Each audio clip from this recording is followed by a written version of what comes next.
언어고고하기 앤드 김세정. 홍과 만난 것은 베를린에서 어학원을 다니고 있을 때였다. 우리는 어학원 친구의 소개로 시내에 있는 한식집에서 처음 만났다. 당시 홍은 내가 살고 있던 사설 기숙사 근처에 살고 있었다. 한번 외식을 할 때마다 잔고가 추락하는 독일의 미친 물가 덕에 우리는 제법 큰 공용 주방이 있는 나의 기숙사에서 함께 요리를 하면서 가까워졌다. 홍이나 나나 독일의 행정은 지긋지긋했지만 맥주만은 사랑했다. 홍의 아버지가 외교관이라는 것, 일본에서 태어나 하코다테에서 초등학교에 다녔다는 것, 일본학을 전공하고 있다는 이야기도 그때 들었다. 솔직히 그 이야기를 들었을 때 나는 얼마간 비참해지기도 했다. 그건 아마 잦은 변화 속에서도 자상함을 잃어버리지 않았던 홍의 아버지에 대한 인상이 나의 친부에 대한 의문으로 귀결되었기 때문일 것이다. 나는 친부에 대한 기억이 거의 없다. 친가와도 교류가 없었다.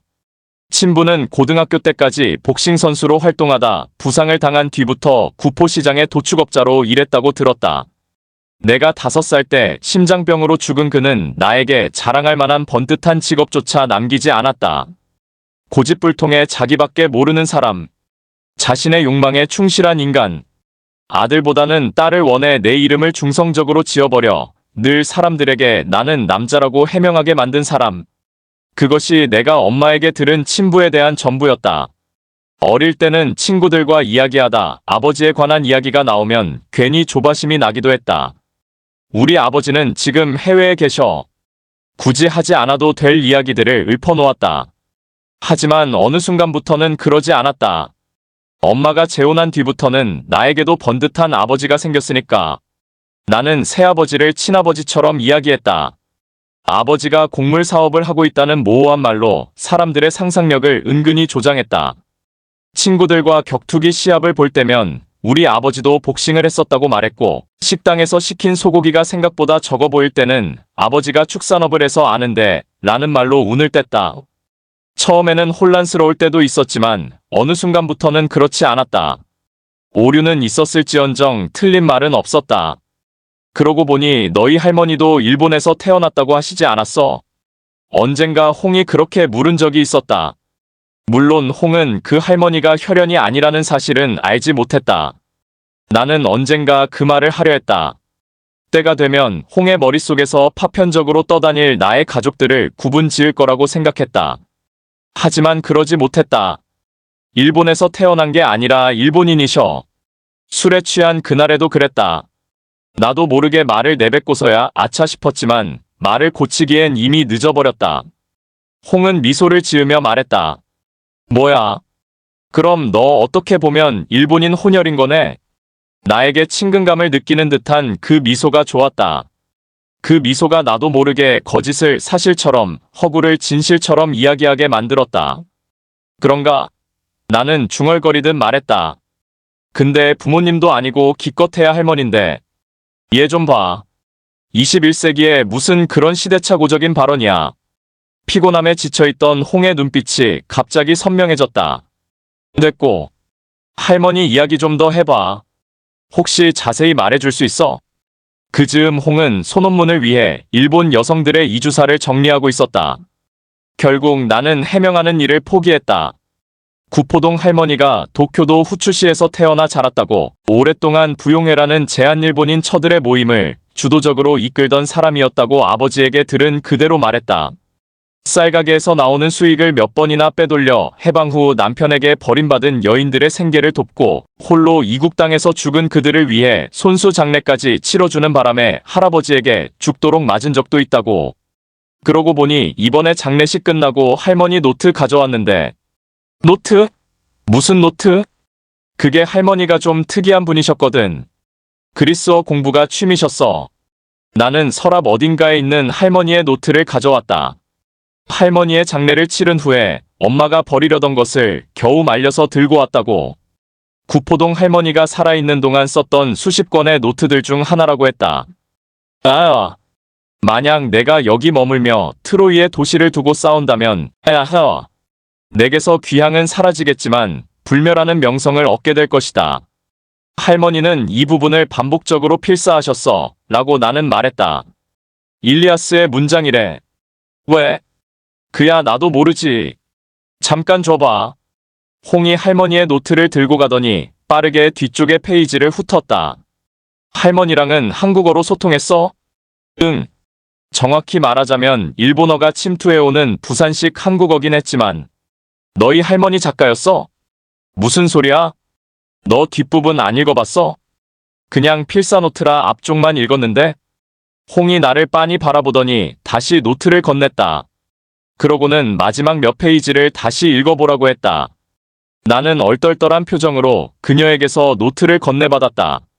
그녀의 말대로 뒷페이지에는 앞쪽의 시제 연습과는 달리 꽤 긴 산문이 있었다.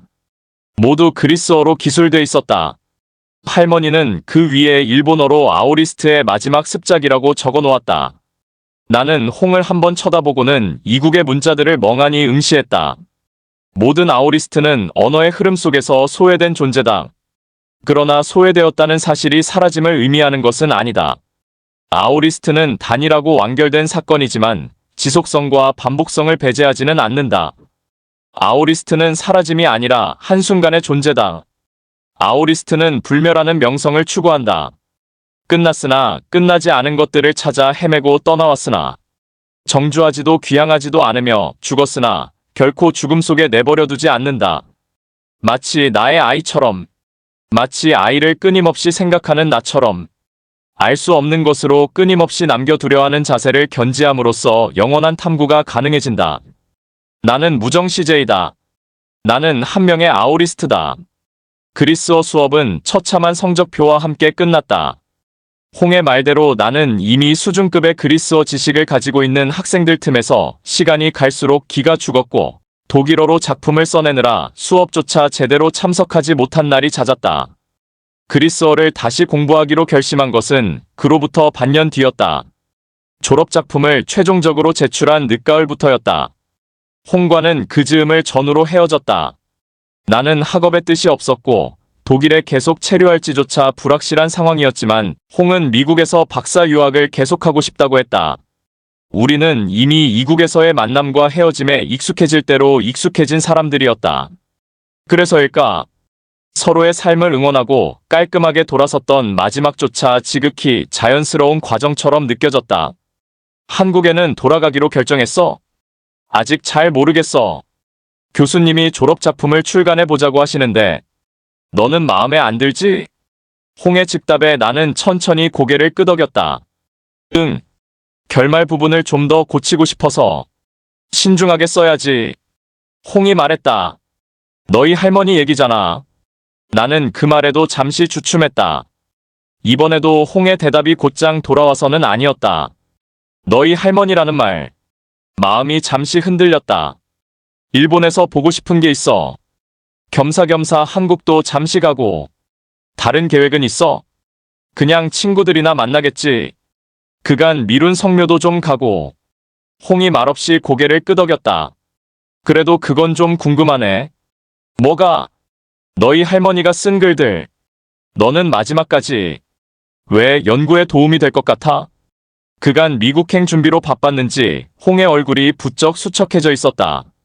아니 라고 말하면서 홍이 미지근하게 미소 지었다. 그건 너만 알고 있는 게 맞는 것 같아. 한국으로 가는 비행기 안에서 나는 오래전처럼 화면 속의 경로를 응시했다. 홋카이도와 도쿄, 고료카쿠 타워와 도쿄 타워.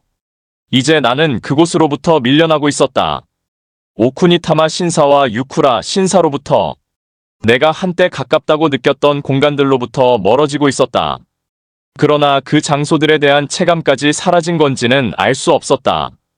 그들의 이야기 속에 웅크려 있던 그 수많은 장소들의 생동감까지 잃고 있는지는 언젠가 홍과 함께 하코다테시의 도심을 거닐었던 적이 있다. 홍은 유년을 보낸 그곳에 다시 가고 싶어 했고 그해 여름 우리는 홍의 고향인 홋카이도로 떠났다. 홍은 이곳에 올 때마다 자신이 여기서 살았는지 헷갈린다고 했다. 그 시절이 자신에게 정말로 존재했는지 믿기지 않을 때가 있다고. 한때 이곳을 떠났고 떠남의 고통을 느꼈지만 지금도 그렇게 느끼고 있는지는 알 수 없는 그런 느낌이 있다고. 꽤 오랜 시간이 흐른 지금에서야 나는 그것이 지극히 아오리스트적인 느낌이 아닐까 생각하고 있다. 지금까지 이해되지 않았던 일들을 아오리스트적 사고로 접근하니 그 모든 일들을 아오리스트적 사건으로 남겨둘 수도 있겠다는 생각이 들었다. 아버지는 친모를 잃었고 그때 그 일은 완결되었다. 그러나 아직까지 잃고 있는지 아닌지는 알 수 없다. 죽은 친부는 나에게 아무것도 남기지 않았다. 그때 그 일은 완결되었다. 그러나 아직까지 남기고 있지 않은지 아닌지는 알 수 없다. 그날 할머니의 장례식장에서 나는 아무것도 아니었다. 상주인 아버지와 작은아버지의 이름 아래에는 손자라고 적힌 칸이 있었고 그곳에 내 이름은 없었다. 아버지는 경황이 없었다고 했다. 남동생이 기입을 맡았는데 자신이 제대로 살피지 못했다고. 그래도 지금 중요한 건 그게 아니지 않냐? 작은아버지란 사람은 여전히 엄마와 나를 무시했다. 나는 그 장례식장 구석에서 양복을 차려입고 서울에서 몇 년 만에 내려온 형과 마찬가지로 몇 년 만에 만난 사촌 동생이 사람들을 맞이하는 모습을 지켜봤다. 피 한 방울 섞이지 않은 가족에겐 애도할 권리조차 없구나. 그런 문장이 문득 떠올랐다. 그 학기에 교수가 기말 과제를 내주며 했던 말 이번 학기에는 신화적 원형으로 이야기를 만들어 보세요 -이 연이어 생각났다. 그때 느낀 박탈감은 이미 완결되었다. 그러나 그 박탈감이 아직까지 어딘가에서 지속되고 있는지 아닌지는 알 수 없어서 너는 이야기를 만들지. 그날 병원에서 할머니는 내게 말했다. 왜 그러고 싶니? 아이들의 목소리가 여전히 창밖에서 들려왔다. 나는 그 소리에 잠시 귀를 기울였다. 내가 가져다준 노트를 유심히 보는 할머니에게 말했다. 계속 쓰다 보면 잊을 수 있을까 싶어서요. 누구에게도 고백한 적 없는 진심이었다. 엄마에게도, 한국에서 글을 쓰던 친구들에게도, 라이프치 학우들에게도 말하지 못한 진심. 변주하다 보면 그 이야기를 진실이라고 믿을 수 있을 것 같아서요.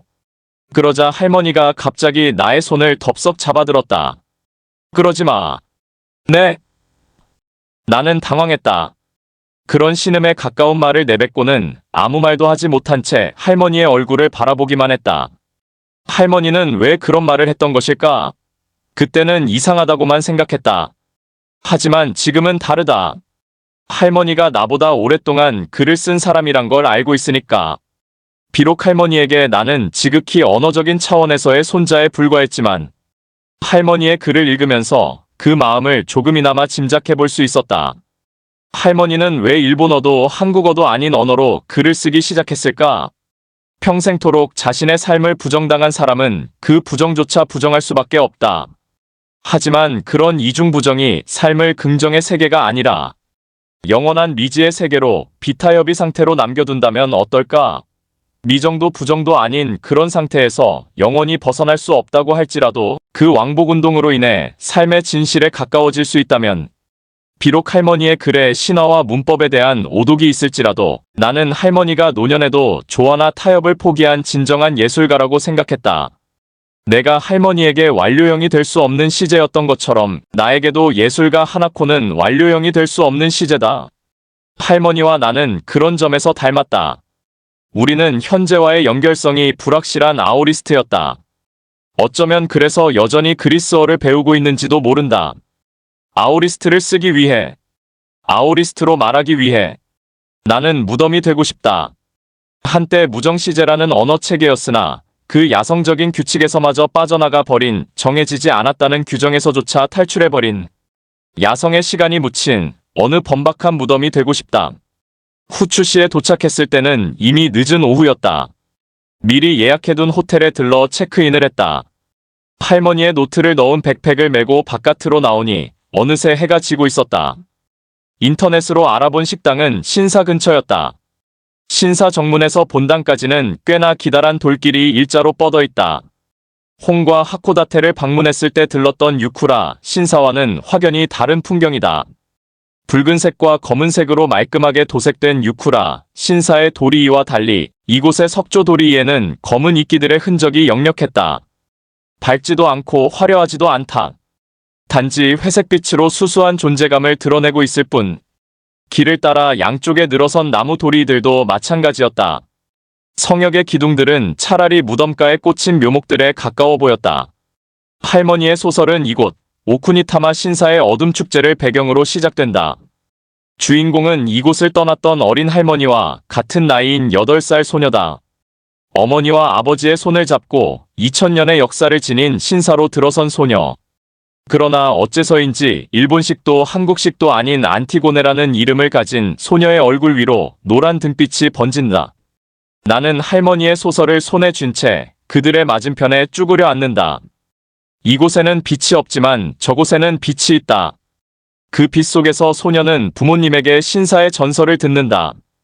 대장군 미나모토노 요리토모가 부인의 순산을 기원했던 이곳에는 늘 행복과 결연의 신이 사람들의 운명을 예언하고 있다고.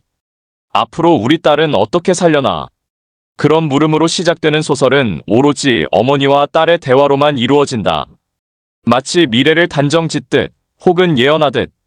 미래형의 아오리스트로 기술된 이 소설에서 할머니는 미래를 잃지 않는다. 비록 단발성과 완결성으로 끝난 사건일지라도 아오리스트의 불확정성이 이미 완결된 운명적 사건에 대한 상상을, 그 미래에 관한 끝없는 고투를 가능하게 한다. 그 습작에서 할머니는 농사꾼이었던 남편과 다시 사별하게 된다. 그러나 1년 만에 헤어지지는 않는다. 할머니는 그를 더욱 극진히 간호했고 사별하게 될 남편은 무려 1년을 더 살게 된다. 그 1년 동안 할머니는 그에게 하지 못했던 말을, 조선어가 서툴러 하지 못했던 이야기들을 분명한 목소리로 고백한다. 할머니는 소설에서도 할아버지와 결혼한다. 시장 사람들에게 쌀가게 사모님으로 불리고 결국 이번에도 할아버지의 주사에 뺨을 맞고 결국 이번에도 임신했던 아이를 유산한다. 그러나 유산할지언정 잃어버리지는 않는다. 할머니는 아이와 함께 6년을 살게 된다. 아이는 6살이 되던 해 피란길에 장티푸스에 걸려 죽음을 맞이할 운명이지만 그가 죽기 2달 전 할머니는 아이의 손을 잡고 고향인 후추시에 방문한다. 바로 이곳에 와서 아이와 함께 밤의 축제를, 가부키극을, 거대한 건물과 넓은 하늘, 꺼질 줄 모르는 불빛들을 지켜본다. 어느새 그들이 바라봤던 집은 허공 속으로 사라지고 하늘의 풍경도, 그들을 비추었던 불빛도 희미해진다. 시간은 아이를 잃고 하나코 씨를 잃는다. 돌길 한편에 쭈그려 앉아 그들을 바라봤던 나도 일어서 그 자리에는 아무것도 남지 않겠지만 반대로 무언가 분명 거대하게 남을 것이라고 아오리스트는 말한다. 하늘을 바라봤던 사람의 심장에 단발성의 고통이 있었고 그것은 이제 사라졌지만 그 고통이 얼마나 넓었는지 미래의 자신은 분명 알 것이라고 아오리스트는 말한다. 한때 이곳에서 손을 잡고 있었던 사람들을 밝혔던 불빛, 한순간의 빛과도 같은 그 시간은 이제 사라졌지만 그 순간은 꺼지지 않을 것이고 그 시간은 어느새 내가 될 것이며 나는 미래에도 이곳에 있다고 아오리스트는 말한다. 허수경, 꽃핀 나무 아래 혼자 가는 먼 집, 문학과지성사, 1992, 나는 비애로 가는 차. 그러나 나아감을 믿는 바퀴 살아온 길이 일테면 자궁 하나 어느 번박한 무덤 하나 찾는 거라면